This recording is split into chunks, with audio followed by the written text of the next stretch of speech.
버린 게 아니라 잠시 잃어버린 거라면요.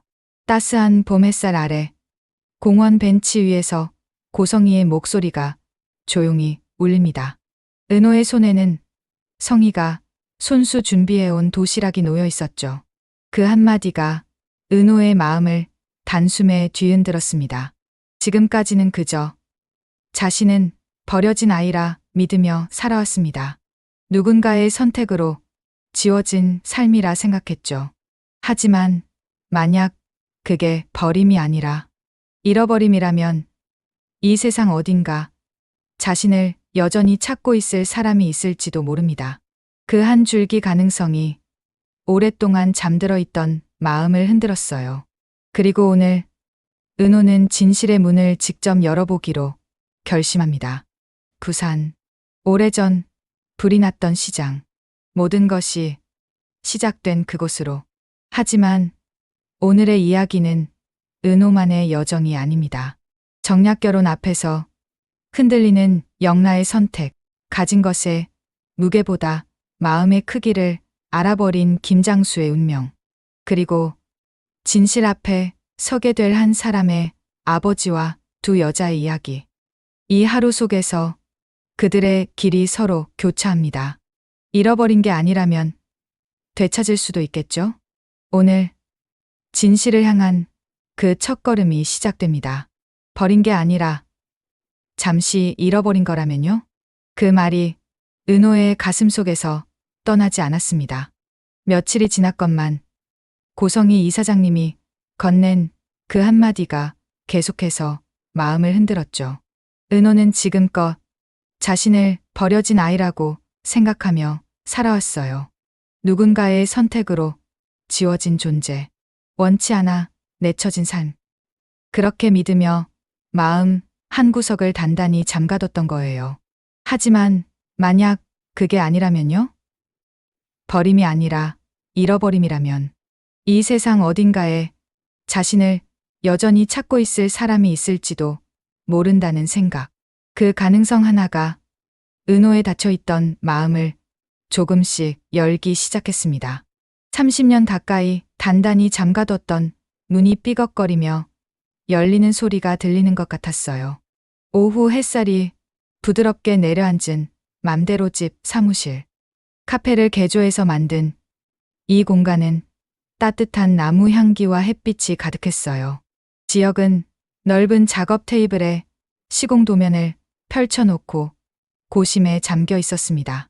손가락으로 설계선을 따라가며 뭔가를 계산하고 연필로 메모를 적어가며 집중하고 있었죠. 은호는 컴퓨터 앞에 앉아 고객 스케치를 정리하고 있었습니다.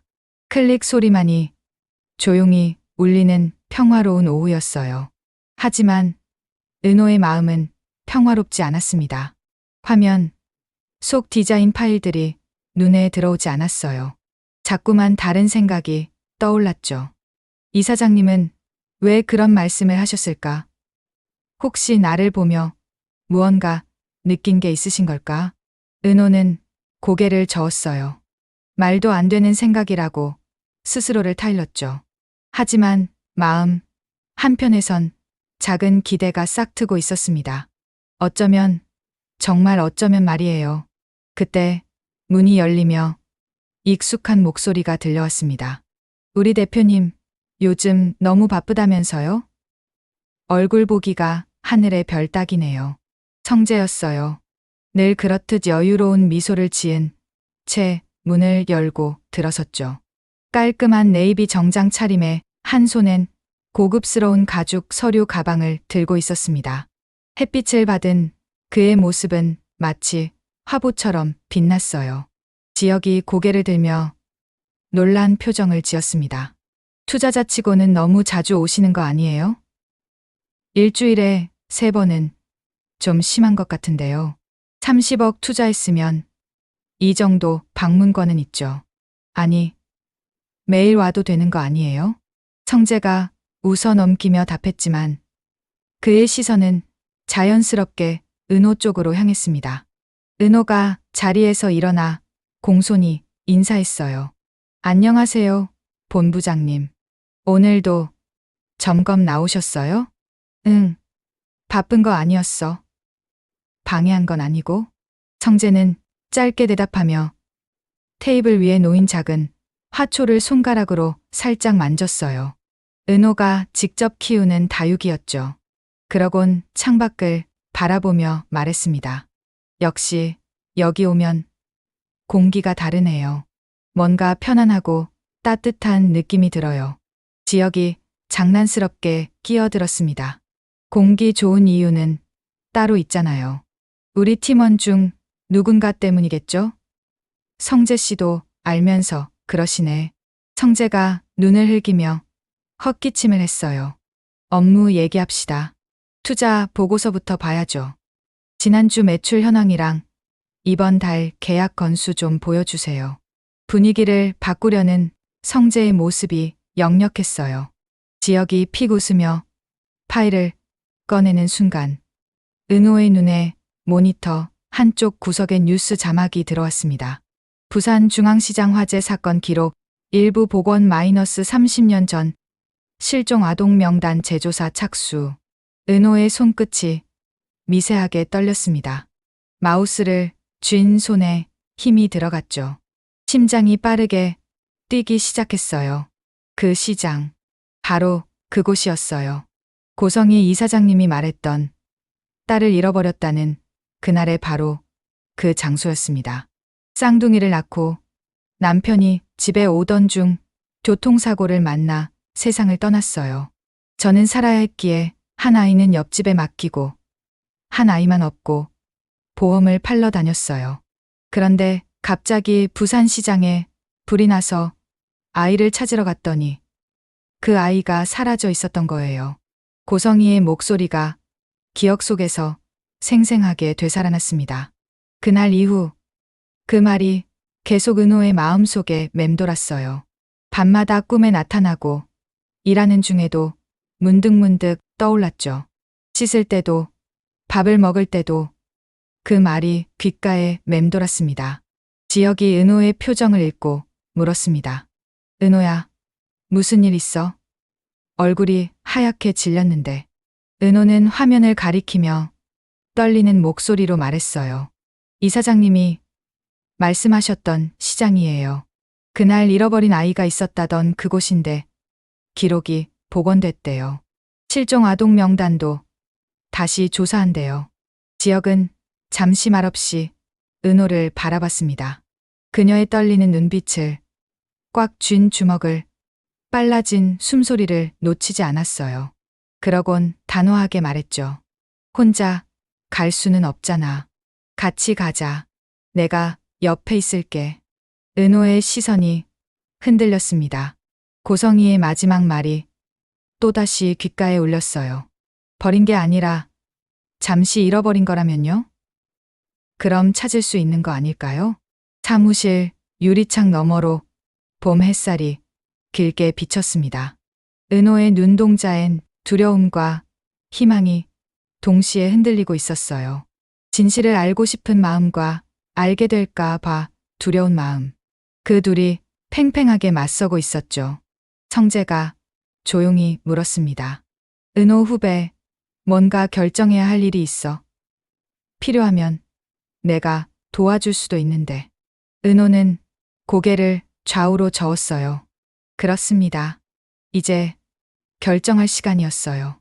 더 이상 외면할 수 없었죠. 진실이 무엇이든 이제는 직접 확인해야 했습니다. 30년을 닫아두었던 그 문을 이제는 열어야 할 때였어요. 바닷바람이 거세게 부딪히던 오후, 지역과 은호는 오래된 부산 중앙시장의 한 골목에 도착했습니다. 골목 입구엔 재개발 예정지라는 현수막이 바람에 찢겨 나부끼고 있었어요. 사람의 발길이 끊긴 곳. 그곳엔 불길이 삼켜간 기억의 흔적이 아직도 남아 있었습니다. 이사장님이 여기 근처에서 살았다고 하셨어요. 은호가 조심스레 말을 꺼냈습니다. 목소리가 떨렸어요. 한 아이는 옆집에 맡기고 한 아이는 업고 나갔대요. 근데 시장에 불이 나버려서 지역은 무너진 벽돌 틈을 살피며 고개를 끄덕였습니다. 그날이 이 동네 사람들한텐 잊을 수 없는 날이었겠지. 벽 너머로 들려오는 오래된 라디오 소리. 한 가게 주인이 틀어둔 뉴스가 바람에 실려 들려왔습니다. 오늘은 부산중앙시장 화재 발생 30주기입니다. 당시 실종된 아동 중 2명은 아직도 신원 확인이 되지 않았습니다. 은호는 그 순간 숨을 멈췄습니다.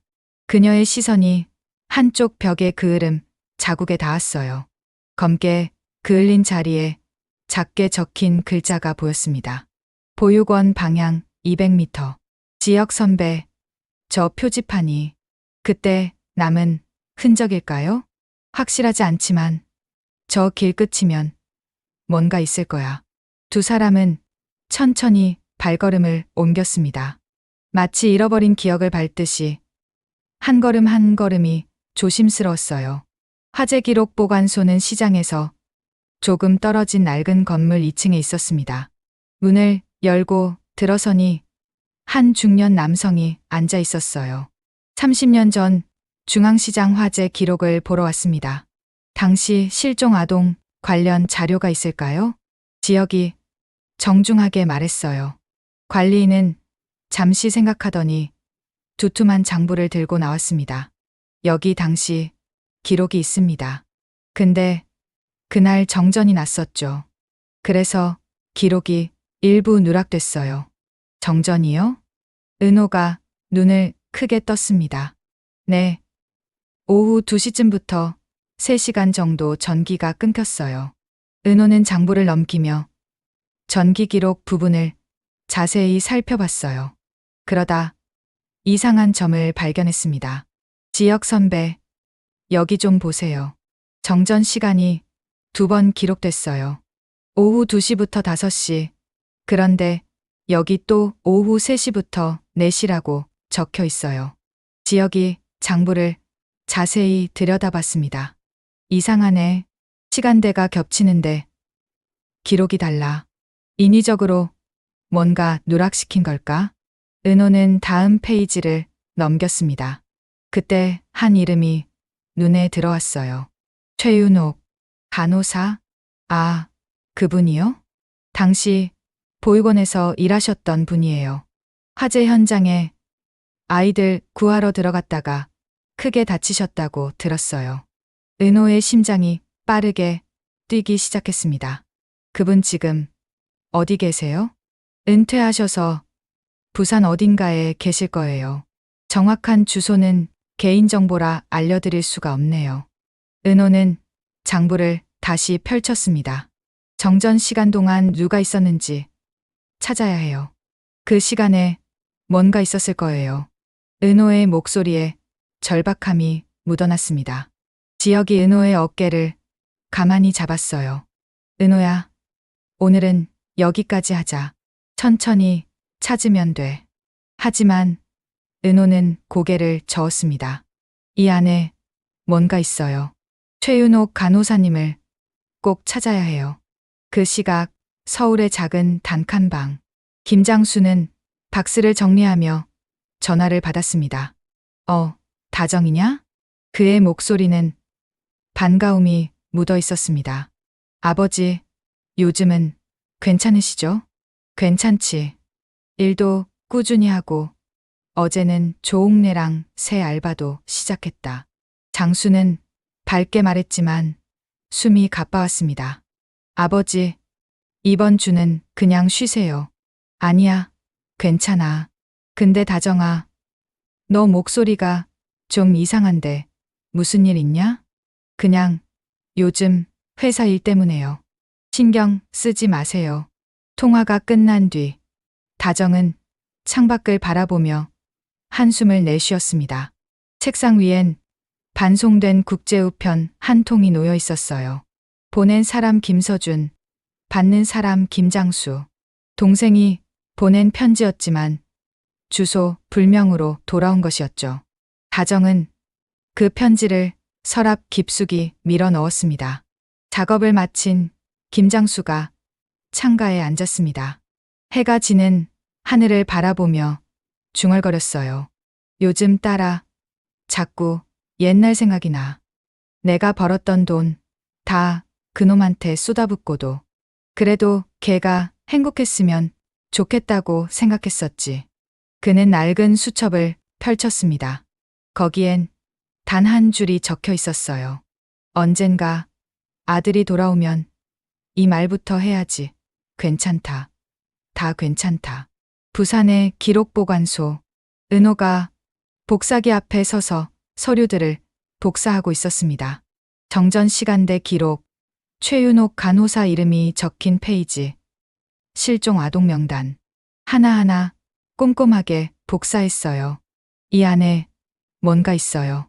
반드시 찾을 거예요. 은호의 눈빛은 흔들리지 않았습니다. 30년 전 그날 정전이 된 그 시간 동안 무슨 일이 있었는지, 최윤옥 간호사는 무엇을 알고 있는지, 진실이 조금씩 모습을 드러내고 있었습니다. 폐원된 보육원은 시간이 멈춘 듯 고요했습니다. 창문 사이로 흙먼지가 흩날리고 햇빛 한 줄기가 오래된 장부 위로 비쳤습니다. 은호가 서류철을 조심스레 펼쳤습니다.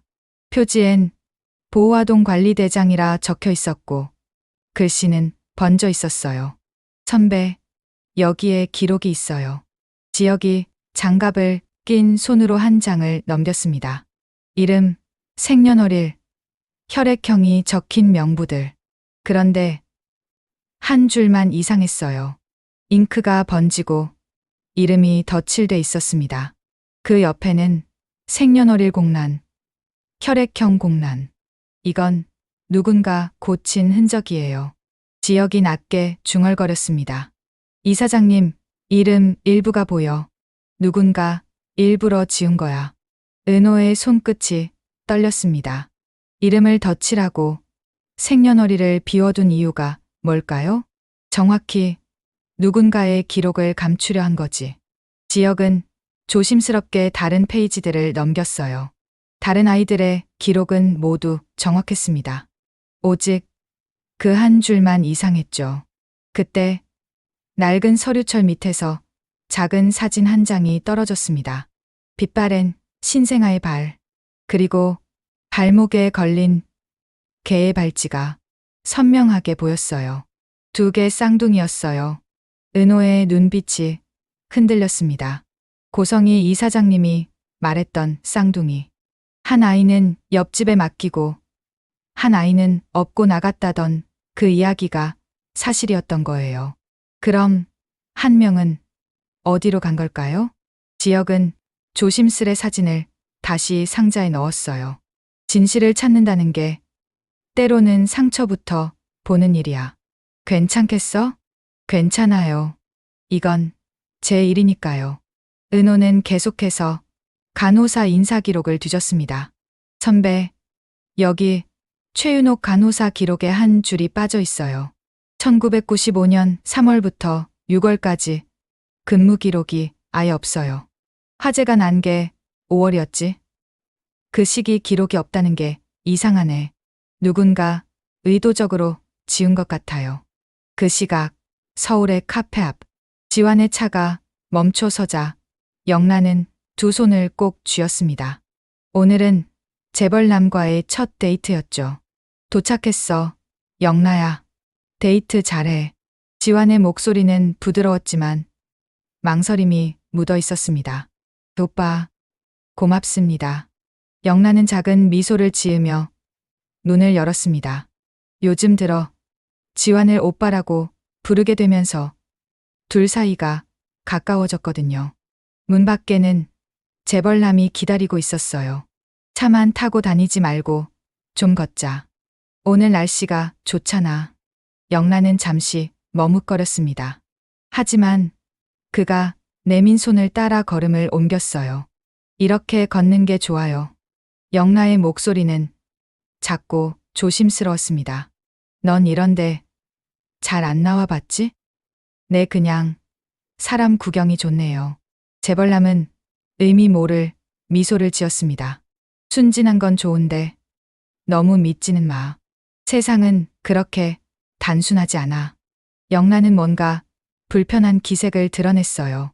웃으며 하는 말이었지만 경고처럼 들렸거든요. 네, 조심할게요. 뒤쪽에서 지환이 차 안에 앉은 채 그 모습을 바라보고 있었습니다.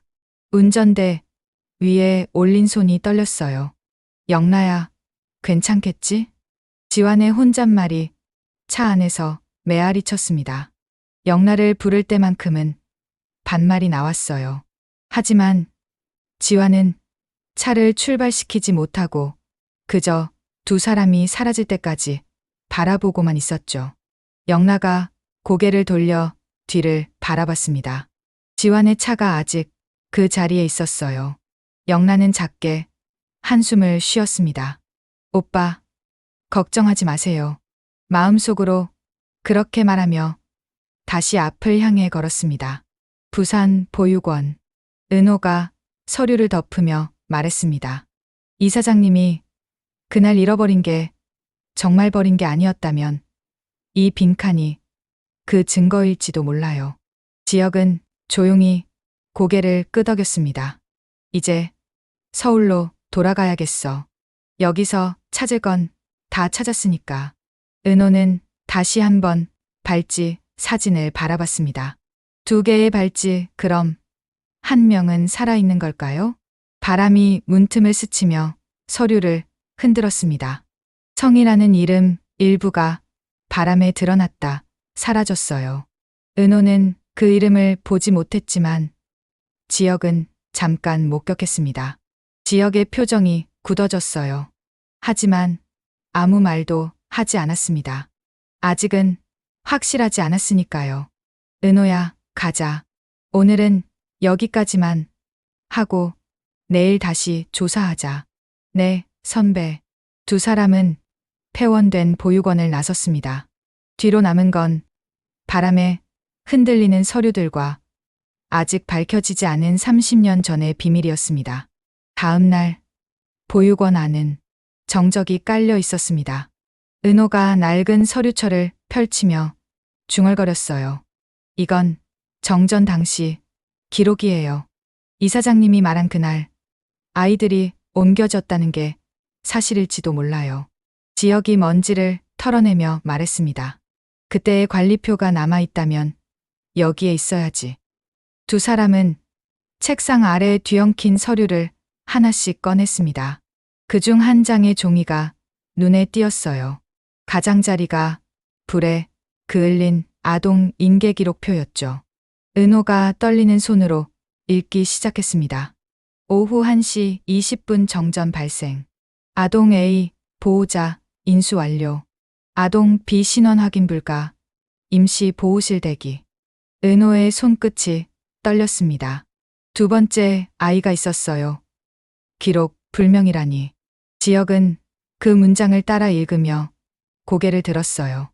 누군가 일부러 공란으로 남겼을 수도 있겠네. 은호는 낮게 대답했습니다. 버린 게 아니라 잃어버린 거라면요?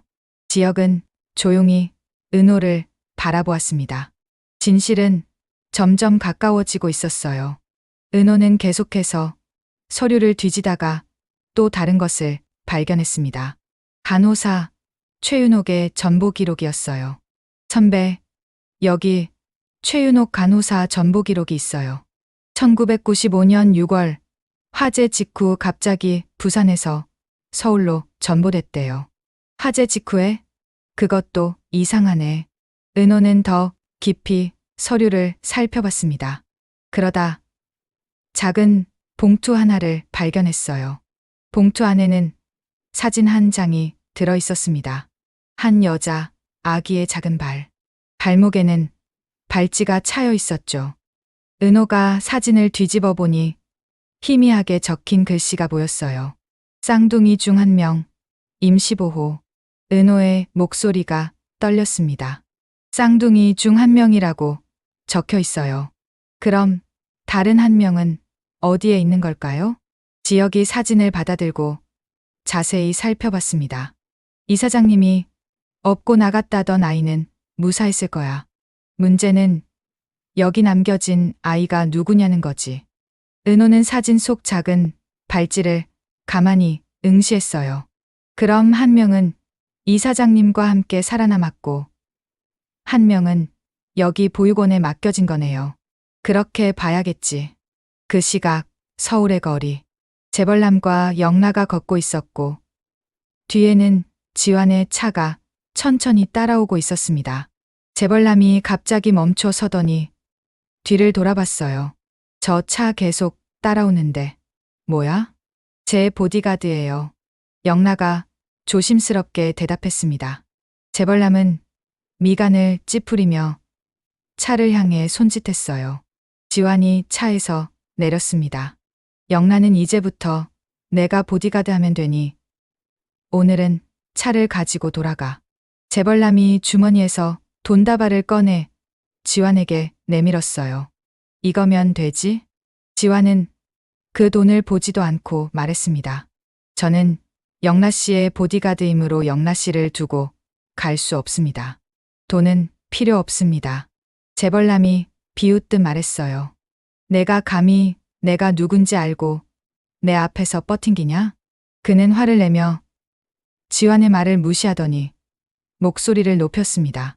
내 놈이 돈 받고 일하는 주제에 돈 준다는데 뭐가 잘났다고 내 말을 무시하냐. 재벌남이 갑자기 지환의 뺨을 세게 후려갈렸습니다. 딱 하는 소리가 거리에 울렸어요.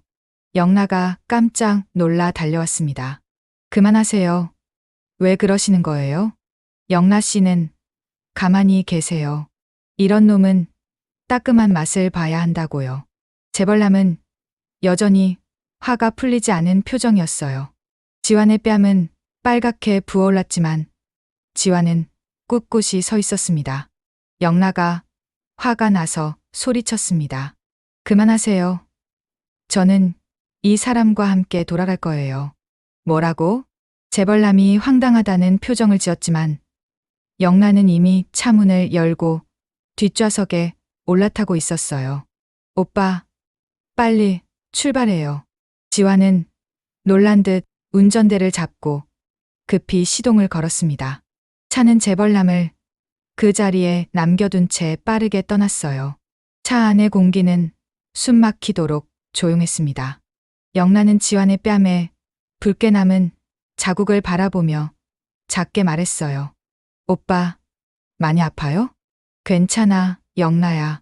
지환이 처음으로 편하게 반말로 대답했습니다. 영라는 놀란 듯 지환을 바라봤어요. 재벌남이 그렇게 속물인지 몰랐어요. 엄마에게 더 이상 그런 사람이랑은 상대 안 하겠다고 말하겠어요. 영라의 목소리에는 단호함이 묻어 있었습니다. 지환은 잠시 아무 말도 하지 못했어요. 창밖으로 스쳐가는 불빛이 두 사람의 얼굴을 번갈아 비췄습니다. 다시는 그런 사람 안 만날래요. 영라의 눈에 눈물이 맺혔습니다. 부산 보육원. 은호가 서류를 봉투에 넣으며 조용히 말했습니다. 이 사장님이 남긴 말이 그냥 미련이 아니라 진실이었을 수도 있겠어요.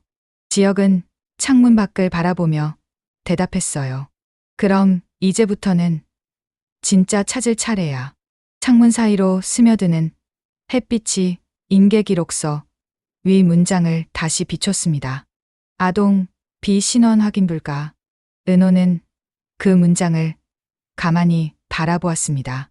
그날 잃어버린 아이가 혹시 저일 수도 있겠죠? 그녀의 목소리가 짜들었어요. 지혁은 잠시 숨을 고르다 말했습니다. 확인하자. 끝까지 두 사람의 눈빛이 조용히 맞물렸습니다. 진실을 향한 여정은 이제 막 시작된 것이었어요. 서울로 돌아온 은호는 병원 복도를 천천히 걸었습니다. 손에는 검진용 서류 봉투가 꼭 쥐어져 있었죠. 그녀의 손끝은 차갑게 굳어 있었고 머릿속에서는 그날의 기록표 문장이 계속 맴돌고 있었습니다. 아동비 신원 확인 불가. 그 짧은 문장이 그녀를 이곳까지 오게 만들었습니다. 접수창구 앞에 선 은호의 발걸음이 무거웠습니다. 담당자가 서류를 건네며 말했습니다. 지은호 씨, 유전자 검사 결과 나왔습니다. 은호는 떨리는 손으로 봉투를 받았습니다. 봉투를 여는 손끝이 파르르 떨렸죠. 내부에는 짧은 문장이 또렷하게 적혀 있었습니다. mtDNA 불일치, 목의 유전 일치하지 않음. 은호의 시선이 흔들렸습니다. 눈앞의 글자가 흐릿해졌다가 다시 선명해졌습니다. 불일치라니요. 그럼 고성희 이사장님은 제 어머니가 아닌 건가요? 그녀의 목소리는 떨리고 있었습니다. 담당자는 조심스럽게 대답했습니다. 기록상으로는 목의 불일치입니다. 하지만 친부 쪽 DNA가 필요하니 추가 검사를 권해드립니다. 은호는 잠시 아무 말도 하지 못했습니다. 봉투를 꼭 쥔 손에서 서류가 구겨지고 있었죠. 그녀의 마음 한켠에 공원에서 들었던 고성희의 목소리가 되살아났습니다. 버린 게 아니라 잃어버린 거라면요? 그 말이 이제야 조금씩 의미를 드러내고 있었습니다. 은호는 천천히 고개를 들었습니다. 그럼 그 아이가 따로 있었다는 뜻이잖아요. 제가 아닌 다른 아이가요.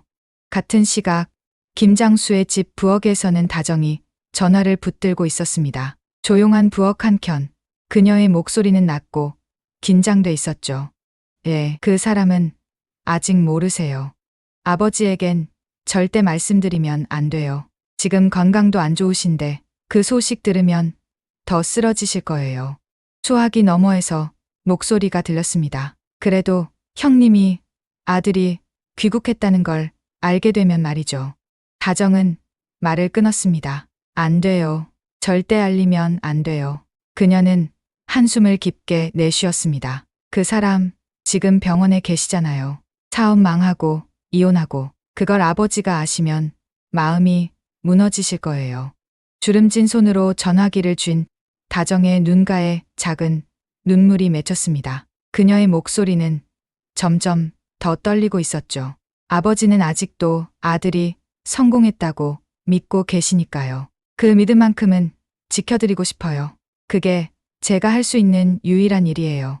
다정은 전화를 끊고 탁자 위에 놓인 반송된 편지를 조용히 바라봤습니다. 봉투엔 굵은 글씨로 수신인 불명, 반송이라고 적혀 있었습니다. 그녀는 편지를 쓰다듬으며 작은 한숨을 내쉬었습니다. 다시 병원 복도로 돌아왔습니다. 은호가 복도를 걸어 나왔습니다. 서류 봉투를 꼭 쥔 손끝이 하얗게 굳어 있었죠. 지혁이 로비에서 마중을 나와 그녀를 바라봤습니다. 은호의 창백한 얼굴을 보자 지혁의 표정이 굳어졌습니다. 결과 나왔어.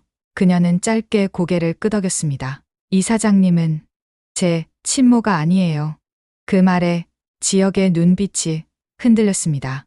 은호의 목소리는 담담했지만 그 눈빛에는 깊은 혼란이 담겨 있었죠. 지혁은 잠시 말없이 은호를 바라보다가 입을 열었습니다. 그래도 아직 끝난 건 아니야. 그럼 그날 실종된 아동이 내가 아닐 수도 있다는 뜻이잖아. 은호는 천천히 고개를 끄덕였습니다. 네, 그럴 수도 있겠죠. 제가 그 아이가 아닐 수도 있다는 거죠. 은호는 담담히 웃었지만 그 눈빛엔 깊은 혼란이 가득했습니다. 그녀는 작은 목소리로 중얼거렸습니다. 그럼 나는 도대체 누구의 아이였을까요? 저를 낳은 사람은 누구고 저를 버린 사람은, 아니, 잃어버린 사람은 누구였을까요? 지혁은 아무 말 없이 그녀의 어깨 위에 손을 올렸습니다. 따뜻한 손길이 은호의 떨림을 조금씩 진정시켰죠. 진실은 잃어버린 게 아니라 잠시 길을 잃은 거야. 우리가 찾아줄 거야. 천천히 하나씩. 지혁의 목소리는 낮고 단단했습니다. 은호는 조용히 눈을 감았습니다. 지혁의 말이 바람처럼 가볍게 마음을 감싸 안았죠. 하지만 그녀의 마음속 깊은 곳에서는 여전히 질문들이 소용돌이치고 있었습니다. 나는 누구인가? 내 진짜 부모는 누구인가? 그리고 고성희가 잃어버린 그 아이는 지금 어디에 있을까? 은호는 천천히 눈을 떴습니다. 병원 로비에 환한 불빛이 눈부셨죠. 그녀는 지혁을 바라보며 작게 미소 지었습니다. 고마워요, 지혁 선배. 선배가 옆에 있어서 조금은 견딜만 해요. 지혁은 은호의 손을 꼭 잡았습니다. 혼자가 아니야. 절대 혼자 두지 않을게. 두 사람은 병원을 나섰습니다. 저녁 하늘이 붉게 물들어 가고 있었죠. 진실을 향한 긴 여정이 이제 막 시작되고 있었습니다. 은호와 지혁은 보건소 자료실 문을 열고 들어섰습니다. 형광등 불빛 아래 낡은 컴퓨터가 낮은 소음을 내고 있었죠. 지혁이 모니터 앞에 앉아 검색창을 열었습니다. 은호는 그 옆에 서서 긴장한 표정으로 화면을 바라봤습니다. 여기 유전자 DB예요. 목에 MT, DNA 일치자를 조회할 수 있어요. 지혁의 목소리는 차분했습니다. 그럼 제 이름으로 주세요. 은호의 목소리는 떨리고 있었습니다. 지혁이 키보드를 두드리자 화면에 결과가 떠올랐습니다. 목의 일치자 일명, 비공개 등록자. 은호의 심장이 크게 뛰었습니다. 그녀는 화면에 바짝 다가서며 물었습니다. 비공개라니요. 그게 무슨 뜻이에요? 지혁은 화면을 가리키며 설명했습니다. 유전자 등록은 개인 선택이에요. 보통 실종된 가족을 찾거나 병원 이식 등록할 때 남기는 경우가 있어요. 이름은 공개하지 않아도 DNA 정보만 등록할 수 있거든요. 은호가 조용히 중얼거렸습니다. 이사장님도 그런 등록을 하셨다고 했어요. 혹시라도 딸이 살아있다면 찾고 싶다고. 그녀의 눈빛에 희미한 빛이 번졌습니다. 지혁은 화면을 확대하며 말했습니다. 이건 개인 정보 보호로 이름은 가려졌지만 등록 지역이 부산이에요. 은호의 눈이 커졌습니다. 부산이요? 그날 불이 났던 시장 근처잖아요? 그녀의 목소리가 떨렸습니다. 은호는 천천히 의자에서 일어나 말했습니다. 선배, 그럼 제 생모가 아직 살아 계실 수도 있겠네요. 그녀의 목소리에는 희망과 두려움이 섞여 있었죠. 지혁은 조용히 고개를 끄덕였습니다. 그럴지도 몰라요. 그리고 그게 바로 우리가 찾는 진짜 진실일지도 몰라요. 은호야, 아직 포기하기엔 너무 이르잖아. 은호의 눈가에 눈물이 고였습니다. 버린 게 아니라 정말 잃어버린 거였나 봐요. 그분도 저를 찾고 계셨던 거겠죠.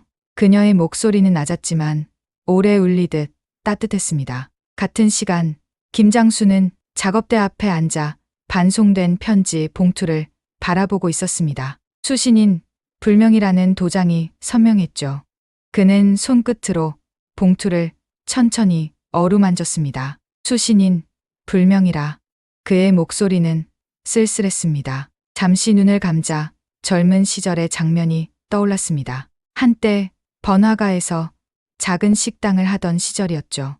아들이 찾아와 말했었습니다. 아버지, 전 이 돈으로 미국 가서 사업해 볼게요. 성공해서 꼭 갚을게요.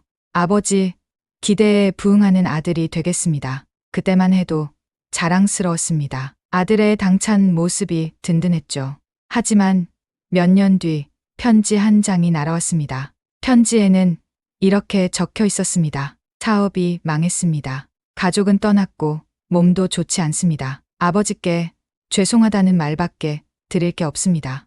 용서해 주십시오. 그 편지 이후로 소식은 끊겼습니다. 김장수는 아들에게 편지를 보냈지만 번번이 반송되어 돌아왔죠. 그런데 오늘 반송된 봉투를 다시 손에 쥔 순간 그는 작게 웃었습니다. 그래도 살아는 있구나. 반송이라도 된다는 건 그 주소에 누군가는 있다는 뜻이니까. 작업대 위에 놓인 오래된 가족 사진이 눈에 들어왔습니다. 그는 사진 속 젊은 아들의 어깨를 손끝으로 어루만지며 중얼거렸습니다. 가난했어도 너는 내 자랑이었다. 지금도 여전히 자랑스럽다. 그 말에 조용히 눈물이 떨어졌습니다. 조옥래가 김장수 집에 찾아왔다가 열린 문틈으로 그를 바라보다 말없이 손수건을 내밀었습니다. 그 양반, 이제라도 연락 오겠죠. 기다려요, 사돈. 사람 인연이 어디 가나요? 피는 물보다 진하다잖아요. 조옥래의 목소리는 다정했습니다. 김장수는 고개를 끄덕였습니다. 그래요? 기다려야지. 그래도 기다릴 아들이 있으니까요. 그것만으로도 감사한 일이죠. 다시 보건소 자료실로 돌아왔습니다. 지혁이 컴퓨터 전원을 끄며 말했습니다. 이제 방향이 정해졌어. 이 등록자만 찾으면 모든 게 명확해질 거야. 부산으로 가서 직접 확인해봐야 할 것 같아. 은호는 눈물을 닦으며 고개를 끄덕였습니다. 선배, 정말 고마워요. 끝까지 같이 가주셔서요. 선배 아니었으면 전 혼자서 어떻게 했을지 몰라요. 그녀의 목소리는 감사로 가득했습니다. 지혁이 은호를 바라보며 웃었습니다. 같이 가야지. 진실은 혼자서 찾는 게 아니니까 우리 함께 끝까지 가자. 그의 말에 은호는 처음으로 안도하는 미소를 지었습니다. 그리고 화면에는 여전히 남아 있었습니다. 목의 일치자 일명, 등록 지역 부산. 그 짧은 문장이 은호에게는 희망의 등불처럼 느껴졌죠. 은호는 화면을 바라보며 작게 속삭였습니다. 조금만 기다려요. 제가 꼭 찾아갈게요. 지혁은 은호의 어깨에 손을 올리며 말했습니다. 내일 부산으로 가자. 거기서 답을 찾을 수 있을 거야. 은호는 고개를 끄덕이며 창밖을 바라봤습니다. 저녁 하늘이 붉게 물들어 가고 있었죠. 진실을 향한 여정은 이제 새로운 국면을 맞이하고 있었습니다. 은호의 마음속에는 두려움도 있었지만 그보다 더 큰 희망이 자리 잡고 있었습니다. 드디어 자신이 누구인지, 자신을 낳은 사람이 누구인지 알 수 있을지도 모른다는 희망 말이죠. 같은 시각 병원 VIP실. 고성희는 담당 의사와 마주 앉아 있었습니다. 흰 가운을 입은 의사가 조심스럽게 봉투를 내밀었죠. 고성희의 시선이 봉투에 고정되었습니다. 의사가 입을 열었습니다. 이사장님, 검사 결과가 나왔습니다. 지은호 씨와는 목의 불일치로 확인됐습니다. 그 말이 떨어지자 고성희의 손끝이 미세하게 떨렸습니다. 무슨 말씀이시죠? 그녀의 목소리는 겉으로는 침착했지만 속으로는 무너지고 있었습니다. 의사는 서류를 펼치며 말을 이었습니다. 유전자상 친모 관계가 아닙니다. MT DNA가 일치하지 않아요. 순간 고성희의 시선이 허공에 멈췄습니다. 손에 쥐고 있던 펜이 손가락 사이로 빠져나가 바닥에 떨어졌습니다. 펜이 바닥에 부딪히는 소리가 조용한 진료실에 울렸죠. 그럼 그 아이는 누구의 딸이에요? 제가 33년 동안 찾아 헤맨 그 아이가 아니라는 말씀이신가요? 고성희의 목소리가 떨렸습니다. 의사는 말없이 고개를 숙였습니다. 더 이상 할 말이 없었죠. 고성희는 천천히 의자 등받이에 몸을 기댔습니다. 그때였습니다. 고성희의 귓가에 오래전 그날의 목소리가 스쳤습니다. 마치 잊고 있던 꿈속 한 장면처럼 선명하게 되살아났죠. 이사장님, 저는 괜찮아요. 그건 며칠 전 자신이 은호에게 혹시 널 버린 부모가 있다면 미워하지 마요라고 말했던 그날의 대답이었습니다. 그때 은호는 어린아이처럼 밝게 웃으며 자신을 다독였습니다. 그 말을 단순한 위로라 여겼던 고성희는 지금에야 그 의미를 깨달았죠. 친딸이 아니었는데도 나를 위로했구나. 그녀의 눈동자가 흔들렸습니다. 손으로 입을 가리며 작게 중얼거렸습니다. 그 아이가 그렇게 다정했는데 내 딸도 아니었는데 말이에요. 고성희의 목소리가 갈라졌습니다. 눈앞에 은호의 밝은 미소가 겹쳐졌습니다. 버린 게 아니라 잃어버린 거라 믿었는데 결국 난 둘 다 잃었구나. 내 딸도 은호도. 고성희는 얼굴을 두 손으로 감싸주며 소리 없이 울었습니다. 평생 완벽함을 추구하며 살아온 여자였죠. 하지만 지금 그 완벽함은 산산조각 나 있었습니다. 완벽을 내려놓은 여자의 어깨가 조용히 떨렸습니다. 의사는 조용히 자리에서 일어나 진료실을 나갔습니다. 고성희를 혼자 두는 것이 최선이라 판단했죠.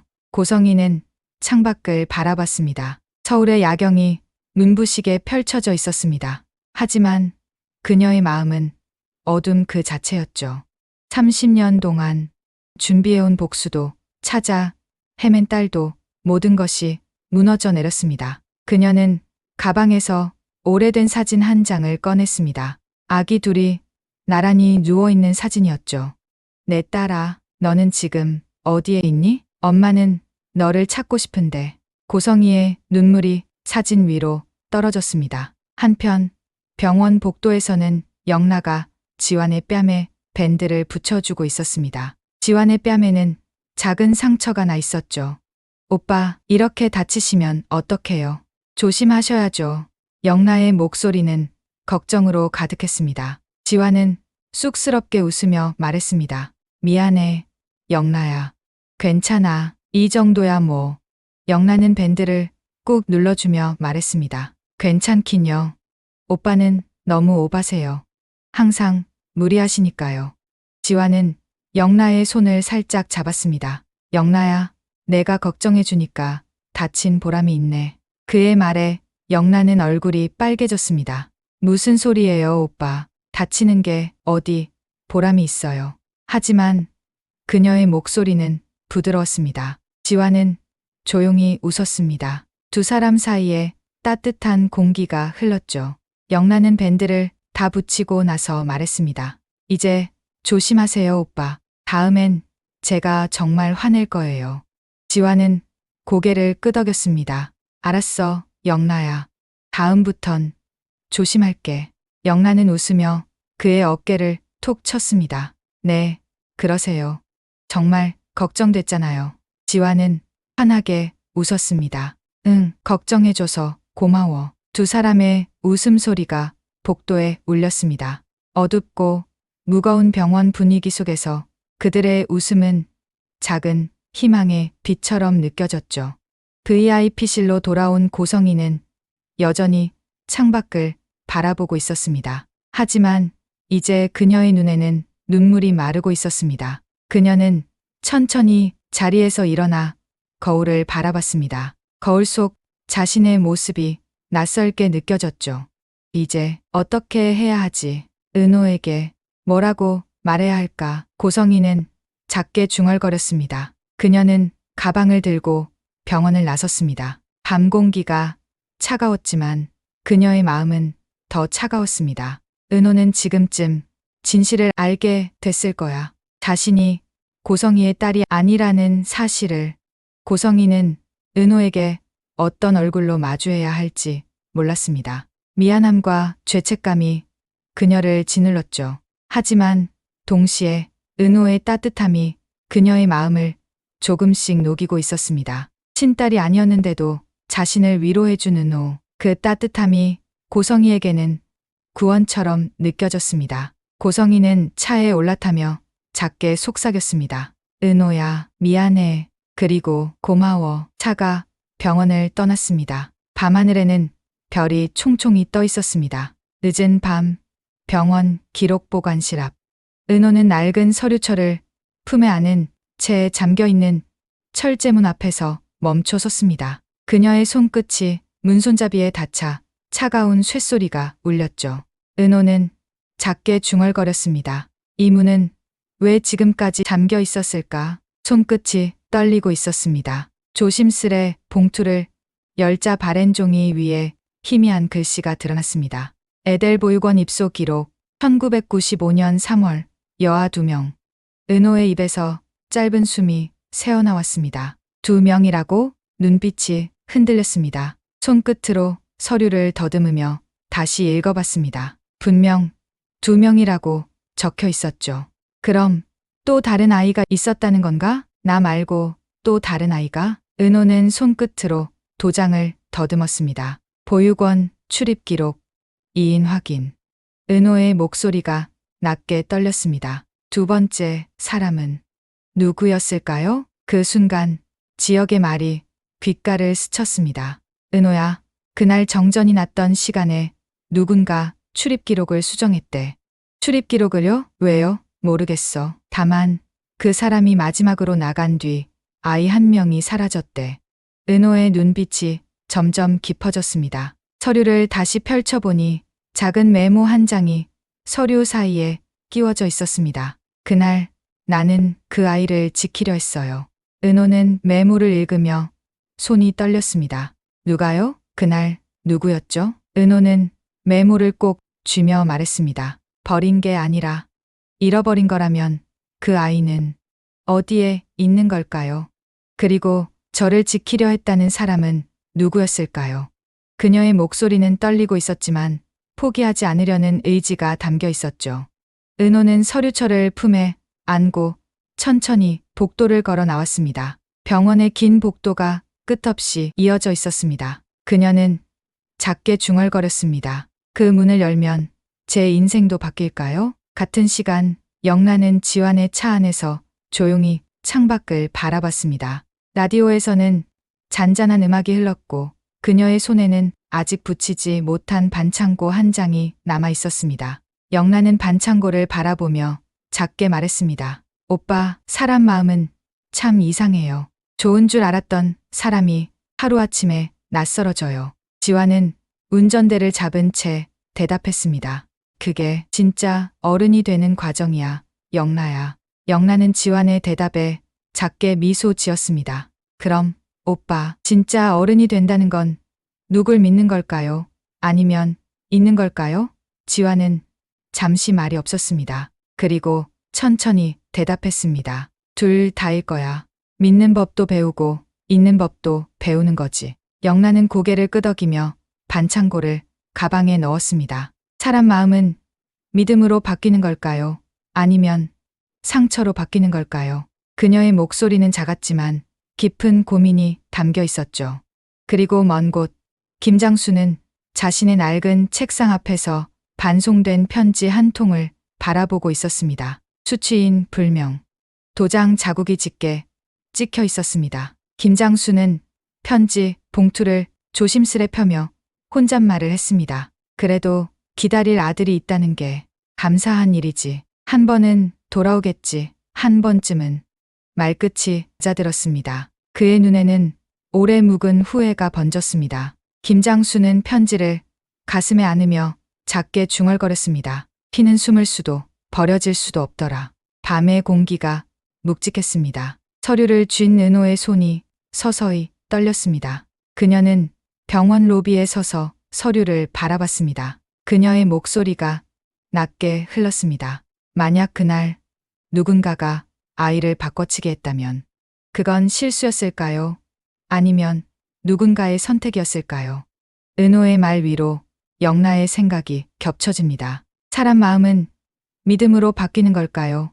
아니면 상처로 바뀌는 걸까요? 그리고 마지막으로 김장수의 낮은 목소리가 여운처럼 이어집니다. 피는 숨을 수도 버려질 수도 없더라. 은호는 천천히 병원 밖으로 걸어 나왔습니다. 밤하늘에는 별이 총총히 떠 있었습니다. 그녀는 하늘을 바라보며 작게 중얼거렸습니다. 진실이 밝혀지면 저는 누구로 살아가게 될까요? 지은호로 남을까요? 아니면 다른 이름을 가지게 될까요? 지혁이 그녀 옆에 다가왔습니다. 은호야, 괜찮아? 은호는 고개를 끄덕이며 말했습니다. 네, 괜찮아요. 이제 진실을 찾을 준비가 됐어요. 잃어버린 진실을 찾으려는 은호, 사람을 믿는 법을 배우는 영라, 그리고 돌아오길 기다리는 김장수. 세 사람의 길은 과연 어디서 다시 만나게 될까요? 그리고 그날의 두 번째 문은 누가 열게 될까요? 은호가 찾게 될 진실은 과연 무엇일까요? 고성이가 잃어버린 진짜 딸은 지금 어디에 있을까요? 그리고 김장수가 기다리는 아들은 정말 돌아올 수 있을까요? 여러분의 의견을 댓글로 남겨주세요.